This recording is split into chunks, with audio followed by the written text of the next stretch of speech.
अस्सलाम वालेकुम, welcome to don digital. सबसे पहले डॉन के यूट्यूब चैनल को सब्सक्राइब कीजिए ताकि आपके पास तमाम ब्रेकिंग न्यूज़ अलर्ट्स, प्रोग्राम और साथ साथ पाकिस्तान सुपर लीग और फिर पाकिस्तान वेस्ट इंडीज़ सीरीज़ की भी तमाम अपडेट्स पहुंचती रहें। पाकिस्तान क्रिकेट बोर्ड ने बड़े इंतज़ार के बाद फाइनली पाकिस्तान सुपर लीग की जो प्लेयर्स रिटेंशन हैं उनकी अनाउंसमेंट की और कोई कम अज़ कम मैंने 10,000 मैसेजेस तो पढ़े होंगे फैंस के जो ट्विटर में मौजूद थे, कब आएगी रिटेंशन लिस्ट, क्योंकि आपको पता है 12 दिसंबर यानी कि ठीक एक दिन बाद इतवार को दोपहर 3 बजे लाहौर के नेशनल जो हमारा हाई परफॉर्मेंस सेंटर है वहाँ पर ये PSL के ड्राफ्ट होंगे। तो उससे पहले जो लिस्ट आई है जनाब, पहले आपको इन्फॉर्मेशन दे देते हैं, फिर उस पर कुछ तबसरा करेंगे। मेरे साथ ही रज़ा कलीम मौजूद है और हम आपके साथ थोड़ा सा बात करेंगे कौन से प्लेयर्स आए हैं, कौन से नहीं आए और जो नहीं आए उनकी वजूहात क्या हैं।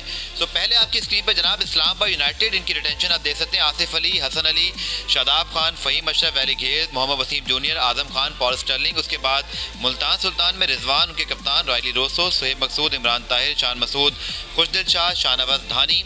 कराची किंग्स उनमें बाबर आजम, इमाद वसीम, मोहम्मद नबी, मोहम्मद आमिर, जो क्लार्क, शर्जील खान, आमिर यामीन, मोहम्मद इलियास। पेशावर ज़ल्मी, इन्होंने भी 8 प्लेयर रिटेन किए। वहाब रियाज, याम लिविंगस्टन, शुएब मलिक, शरफीन रदरफोर्ड, हैदर अली, सोहेब मकसूद, हुसैन तलत और टॉम कोहलर कैटमोर। और इसी तरह लाहौर कलंदर्स में जनाब Shaheen Shah Afridi, Rashid Khan, David वीसे, Haris Rauf, Mohammad Hafeez, Sohail Akhtar, दिशान Ashraf, Ahmad Daniyal, GeM wins हैं। इसी तरह कोयटा ग्लेडिएटर्स में जनाब मैं आ गया हूँ, यहाँ सरफराज अहमद भी हैं, इफ्तिखार अहमद, मोहम्मद नवाज़, शाहिद आफरीदी, मोहम्मद हसनैन और नसीम शाह। तो ये तमाम 6 टीमें जिनकी प्लेयर्स रिटेंशन आपने जान ली और हम इस पर बात करेंगे, क्योंकि बहुत सारी चीज़ें हैं जिसको हम डिस्कस कर सकते हैं। जो लास्ट, ये पहले आपको रूल बता देता हूँ कि पाकिस्तान में होने वाली जो PSL 6 थी उसके जो पहले प्लेयर्स पिक हुए थे, जो स्क्वाड बने थे, उन्हीं प्लेयर्स को आप रिटेन कर सकते थे। यानी कि पहला सवाल आप सबके ज़हन में पेशावर ज़ल्मी के हवाले से आ रहा होगा, जनाब के हज़रतुल्लाह ज़ज़ई शामिल क्यों नहीं है जबकि आउटस्टैंडिंग बैटिंग की थी। तो जनाब रूल के मुताबिक क्योंकि वो रिप्लेसमेंट में पिक हुए थे यूई के लिए, तो उनको रिटेन पेशावर ज़ल्मी चाहकर भी नहीं कर सकता था। और ये जो रिटेंशन हैं ये मैक्सिमम 8 थी और चाहे तो आप 7, जैसे कि आपके सामने है मुल्तान ने और कोयटा ने 7-7 भी किए हैं, तो लेकिन मैक्सिमम आप 8 कर सकते हैं। रज़ा कलीम में से मौजूद है। रज़ा, आई थिंक बहुत सारी चीज़ें डिस्कस की जा सकती हैं। इस्लामाबाद यूनाइटेड से हम शुरुआत करते हैं क्योंकि उन्हीं को पहले हमने डिस्कस किया था। तो इफ्तिखार को उन्होंने एक तो ट्रेड किया, इसी तरह अगर हम देखें उनके पास जो बाकी ऑप्शन थे, क्या क्या आपने निकाला जो आपके ख्याल में जो इस टीम में नहीं है, जो आपको लगा कि सरप्राइज हो सकता है? देखिए, मेरे ख्याल से कॉलिन मनरो एक ऐसे वो प्लेयर हैं जो जिनको उन्होंने रिलीज़ किया, अच्छी परफॉर्मेंस उनकी रही थी। क्या वजह सकती है? इंटरनेशनली वो ज़्यादा नहीं खेल रहे, अब ये वजह हो सकती है? नहीं, मेरे ख्याल से देखें उनको रिलीज़ तो करना था किसी ना किसी को। उनके पास सिचुएशन ऐसी बन गई थी जिसना आपको पता है अब की दफ़ा खिलाड़ियों की कैटेगरी। बल्कि रज़ा, मैं चाहूँगा कि आप पहले वो रूल्स बता दें कितने प्लेयर्स किस कैटेगरी में, ताकि सबको क्लियर हो जाए। लेकिन 3 जो कैटेगरीज हैं टॉप वाली, प्लाटिनियम, डायमंड और गोल्ड, और तीनों कैटेगरी से हर टीम ने 3-3 खिलाड़ी पिक करने।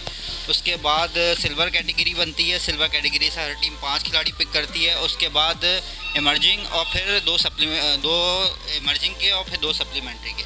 अभी इस्लामाबाद के अगर हम जैसे बात कर रहे हैं, इस्लामाबाद ने जो रिटेन किया है आसिफ अली को और हसन अली को प्लाटिनियम से, और ट्रेड हो गए बिल्कुल।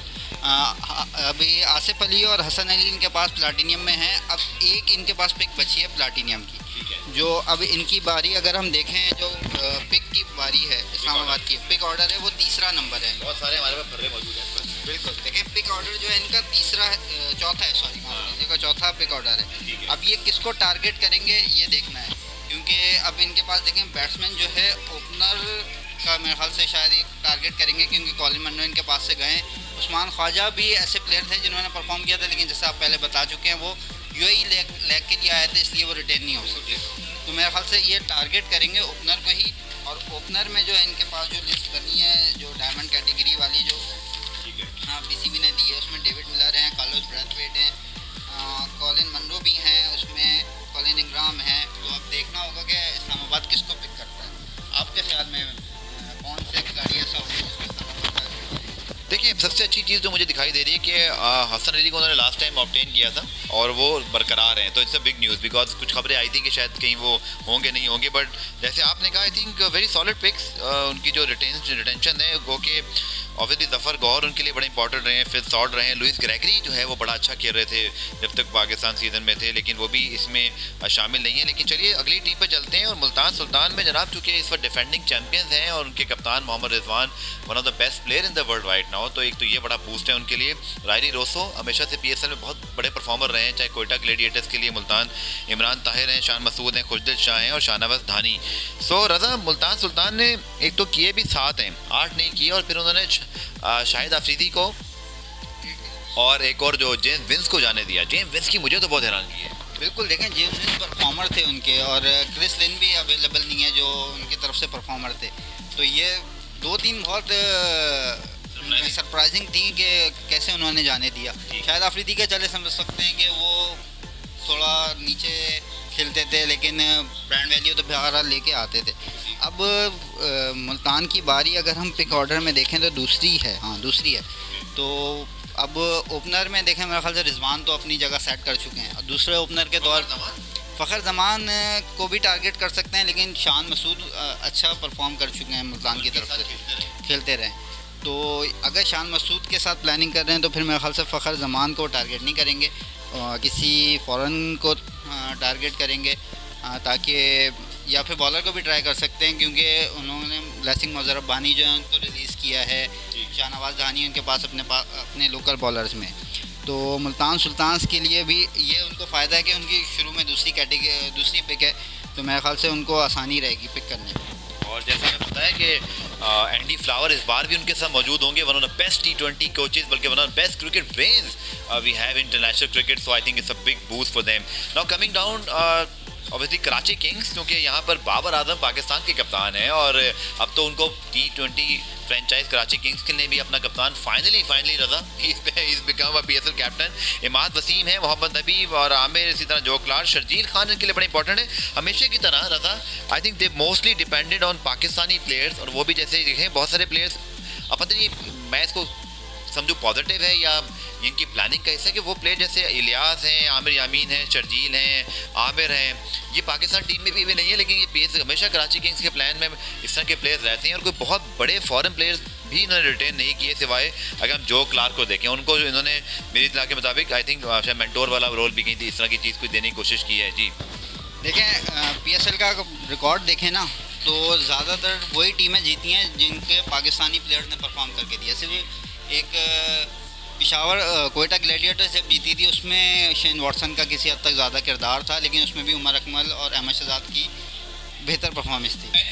मोस्ट इम्पॉर्टेंटली जो आई थिंक बहुत ज़्यादा डिस्कस होता रहा, क्योंकि आपको याद है मोहम्मद रिजवान कराची किंग्स में बेंच पे बैठे रह गए थे, शिकवा भी किया था, उनको फिर रिलीज़ करना पड़ा, और चैडविक वॉल्टन हमेशा जो है वो उनकी रिप्लेसमेंट होते हैं, तो चैडविक वॉल्टन भी इस बार रिटेंशन में नहीं है। So this is interesting. देखें, जो क्लार्क को उन्होंने रिटेन करके अपना कीपर तो मेरे ख्याल से वो कर लिया, जो क्लार्क मेरे ख्याल से अच्छा परफॉर्म किया था उन्होंने। अब 2 प्लेयर जो प्लाटिनियम में उनके पास हैं, बाबर और इमाद, दोनों लोकल प्लेयर्स हैं। अब इन्होंने प्लाटिनियम में पिक जो करना है वो लाजमी फ़ौरन करना है। मेरे ख्याल से ये या तो करेंगे कॉलिन मनरो को या जेसन रॉय। जेसन रॉय के लिए एक आइडियल चॉइस होते हैं, बिल्कुल, अगर वो बाबर वहाँ पे ओपन कर रहे हैं, बिल्कुल ऐसा ही। शर्जील भी ओपन करते हैं, नंबर 3 पे या तो लाएंगे, क्योंकि आपको याद है लास्ट टाइम इन्होंने मार्टिन गुप्तिल को बिल्कुल ऐसे ही था, लेकिन अब कराची किंग्स मेरे ख्याल से ये होगा। और अगर कराची की डायमंड की बात करें, डायमंड में भी 2 प्लेयर्स हैं, मोहम्मद आमिर, मोहम्मद नबी, तो वहाँ पे भी एक प्लेयर बाकी है इनके पास पिक करने को, 2 पिक हो चुके हैं। तो डायमंड में अच्छे खासे प्लेयर्स हैं, अगर आप ड्राफ्ट की कैटेगरी देखें, बड़े बड़े प्लेयर्स हैं, रहमानुल्लाह हैं, बैन डंक लाहौर कलंदर से रिलीज़ हो चुके हैं, लेकिन मुझे नहीं लगता कि कराची किंग्स उनको टारगेट करेगा, क्योंकि उनके पास ऑलरेडी एक कीपर है जो क्लार्क के शक्ल में। तो ये बड़ा इंटरेस्टिंग होने वाला है। ड्राफ्ट 2 दिन का इंतज़ार है, फिर देखते हैं इतवार को किसका नाम रफा। पेशावर ज़ल्मी की बात करते हैं जनाब, और एक मरतबा के ये भी चैम्पियन है, और शायद इस पूरी रिटेंशन में जिनके पास सबसे सॉलिड फॉरेन प्लेयर्स रिटेन हुए हैं, नो डाउट अबाउट इट कि वो पेशावर ज़ल्मी है, जो कि अगर आप लियाम लिविंगस्टन की इस वक्त इंटरनेशनल स्टैंडिंग देखें तो आउटस्टैंडिंग है। वो इंग्लैंड के सबसे बड़े T20 प्लेयर बन के उभरे हैं, और मिडिल ओवर्स के अंदर सबसे कहते हैं ना पावरफुल प्लेयर हैं, मैच विनर हैं। वहाब रियाज उनके कप्तान उनके साथ मौजूद हैं। शेब मलिक ऑब्वियसली वेटरन, शरफेन रदरफोर्ड बहुत अच्छा खेले लास्ट PSL सीजन में और मैच विनर रहे उनके लिए। Haider Ali one of exciting prospect. Saqib Mahmood Pakistan में जब लीग हुई थी, रज़ा आपको याद है सबसे बेस्ट वो उस वक्त स्टैट वाइज भी नंबर 1 स्पेसर थे। हुसैन तलत को जो ट्रेड किया फिर टॉम कोल और कैटमोर, तो रज़ा हुसैन तलत को लाके आई थिंक ज़रूर इन्होंने अपने एक ऑलराउंडर वाले ऑप्शन को बढ़ाया, but obviously one of big miss from this list is Kamran Akmal, because वो पेशावर ज़ल्मी से ही सारे सीज़न खेले हैं। बट आपके ख्याल में शायद लास्ट सीज़न की परफॉर्मेंस ये वजह हो सकती है? बिल्कुल ऐसा ही है। कामरान अकमल का सबसे अगर कोई सरप्राइजिंग हुआ आया है वो कामरान अकमल ही आया है, क्योंकि बहुत रन किए उन्होंने, बहुत रन किए, और पाकिस्तान में जब भी वो खेले हैं उन्होंने हमेशा पेशावर ज़ल्मी को कई मैचेस जितवाए। अब मेरे ख्याल से थोड़ा कैटेगरीज का मसला हुआ था, एक वजह ये थी कि रिटेन कर लिया जाए उनको बाद में। हाँ बिल्कुल, ड्राफ्ट लेकिन मुझे लगता है ड्राफ्ट में पेशावर ज़ल्मी की 5वीं पिक ज़रूर है, लेकिन वो टारगेट करेंगे फ़खर ज़मान पे। अगर उससे पहले वाली अगर मुल्तान उनको नहीं करता तो मेरे ख्याल से फ़खर ज़मान हमें पेशावर की तरफ से खेलते हुए नज़र आएंगे, जो पिक ऑर्डर के हिसाब से मैंने किया था कि बाकी टीमों के पास तो प्लेटिनम में किसी वजह से पिक नहीं कर पाएंगे, क्योंकि वो उनके पास सिर्फ लोकल प्लेयर्स हैं, उनको फ़ौरन ही करना है। कराची को लाजमी फ़ौरन करना है, इस्लामाबाद को भी फ़ौरन करना है, तो लोकल प्लेयर में या मुल्तान का ऑप्शन बचता है। उसके बाद फिर पेशावर की बारी आएगी, तो अगर मुल्तान ने पिक नहीं किया फ़खर को तो मेरे ख्याल से पेशावर और फ़खर को पिक कर लेगा। और फिर बैन डंग को भी मेरे ख्याल से टारगेट कर सकते हैं, क्योंकि इनके पास कीपर जरूर स्पिनर की भी ज़रूरत है। हाँ बिल्कुल, उस्मान मुल्तान सुल्तान से रिलीज़ हुए और पाकिस्तान की कंडीशंस में अच्छी परफॉर्मेंस दे सकते हैं, क्योंकि मुल्तान और मेरे ख्याल से अच्छा ही किया मुल्तान ने उनको रिलीज़ कर दिया, क्योंकि मुल्तान इमरान ताहिर डेविड मिलर भी तो नहीं है इसमें, वो तो आपने पूछा नहीं मुझसे। हाँ बिल्कुल, डेविड मिलर की भी एक सरप्राइज़ वो थी, क्योंकि डेविड मिलर जैसा प्लेयर या तो ये आप ज़्यादा या तो अवेलेबिलिटी का शायद कोई इशू तो नहीं है। मेरी इतला के मुताबिक डेविड मिलर पार्शली अवेलेबल हैं फॉर द PSL, और शायद जो क्रंच राउंड है उसमें अवेलेबल नहीं है, तो फिर शायद पेशावर ज़ल्मी ने सोचा कि उनकी कॉम्बिनेशन। और फिर रज़ा जो आपने बताया था ये भी तो एक सीन है ना कि आपने कितने मैक्सिमम इंटरनेशनल प्लेयर कर सकते हैं। लिविंगस्टन आपके पास ऑलरेडी हैं, शरफेंद रदरफोर्ड हैं, टॉम कोल और कैटमोर हैं, इसी तरह आपके पास साकिब महमूद, तो 4 आपने पहले ही रिटेन कर लिए हुए हैं। तो आप जल्दी से हम आते हैं लाहौर कलंदर की जानिब जनाब, और यहाँ पर Shaheen Shah Afridi obviously Fakhar Zaman is the biggest release जो कि यहाँ से हुए हैं, लेकिन बाकी राशिद खान, डेविड वीसी, आरिज़ रऊफ़, हफीज़, सोहेल अख्तर, निशान अशरफ, अहमद दानियाल। सो लेकिन मुझे लगता है ड्राफ्ट में काफ़ी कुछ करना पड़ेगा। बिल्कुल, लाहौर कलंदर देखें, लाहौर कलंदर की टीम 6 में से 5 दफ़ा सबसे आखिर पे रही है, तो उनको तो बहुत ज़्यादा बिल्कुल देखें, हर मर्तबा अगर आप कह सकते हैं, लेकिन उससे पिछली दफ़ा फाइनल खेला था, लेकिन पिछली दफ़ा तो फिर वो खराब हो गए थे, पाकिस्तान में ठीक ठाक थे। हाँ बिल्कुल, लेकिन उनको अगर सेम मिस्टेक्स अगर करते रहेंगे तो फिर मेरे ख्याल से वो नहीं सीखेंगे। फ़खर ज़मान को उन्होंने ज़रूर रिलीज़ कर दिया, लेकिन उनको कॉम्बिनेशन अभी भी बहुत मेहनत की ज़रूरत है काम करने के लिए, क्योंकि उनकी बैटिंग में भी अभी अगर आप देखा जाए तो इतनी ज़्यादा कोई स्टेबिलिटी नज़र नहीं आ रही है। बॉलर्स उनके पास कुछ उन्होंने रिटेन किया, इस वजह से नहीं कर लिया, कैप्टन थे, मजबूरी में करना पड़ गया, ये कुछ कहते हैं रुथलेस किस्म की मुझे सिलेक्शन नहीं लगी। मुझे लगा कि कहीं अपने प्लेयर्स को उन्होंने यहाँ पे तरजीह दी है, यहाँ कह सकते हैं, लेकिन अगर आपकी टीम परफॉर्म नहीं कर रही है, मैंने आपको अभी बोला कि अगर ये सोच के किया है तो फिर लाहौर कलंदर फिर से गलती कर दी है। अगर आप इन चीज़ों पे जाएंगे तो मेरे ख्याल से फिर कभी टाइटल नहीं जीत सकते। अगर आपने टाइटल जीतना है तो आपने प्लेयर्स से बढ़ के टीम का सख्त फैसले करने पड़ते हैं। आखिरी टीम कोयटा ग्लैडिएटर्स, आप ही बताइए फिर उसके हम फिनिश करते हैं। कोयटा ग्लैडिएटर्स देखने आप सब जानते हैं कि शाहिद आफरीदी और जेम्स विन्स बहुत बड़े प्लेयर आ चुके हैं कोयटा की टीम में। सरफराज अहमद हमेशा की तरह लीड करेंगे, लेकिन जो एक उससे बड़ी जो एक ट्रेड हुई थी वो आज़म खान गए थे इस्लामाबाद यूनाइटेड में, और वहाँ से इफ्तिखार अहमद आए जो कि बहुत अच्छी फॉर्म में इस साल उन्होंने जो नेशनल T20 हुआ KPK को उन्होंने जितवाया।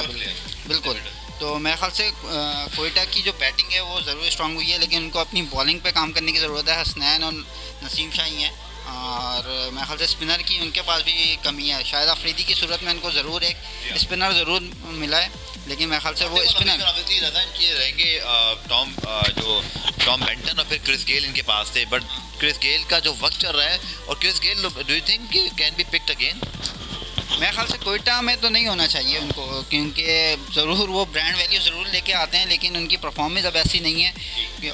मैं सरप्राइज़ नहीं होऊंगा अगर वो अनपिक चले जाएं, क्योंकि पहले भी PSL में ऐसा हो चुका है कि वो अनपिक रहे हैं, लेकिन इस दफ़ा भी मैं सरप्राइज़ नहीं होऊंगा अगर वो अनपिक जाएं, क्योंकि उनकी वो परफॉर्मेंस भी नहीं रही, और एक विलनेस होती है ना गेल की, वो विलनेस भी नज़र नहीं आती। वो ज़रूर ब्रांड वैल्यू ला सकते हैं, एंटरटेनमेंट ज़रूर ले सकते हैं by the way last time, लेकिन वो भी नहीं, वो अब की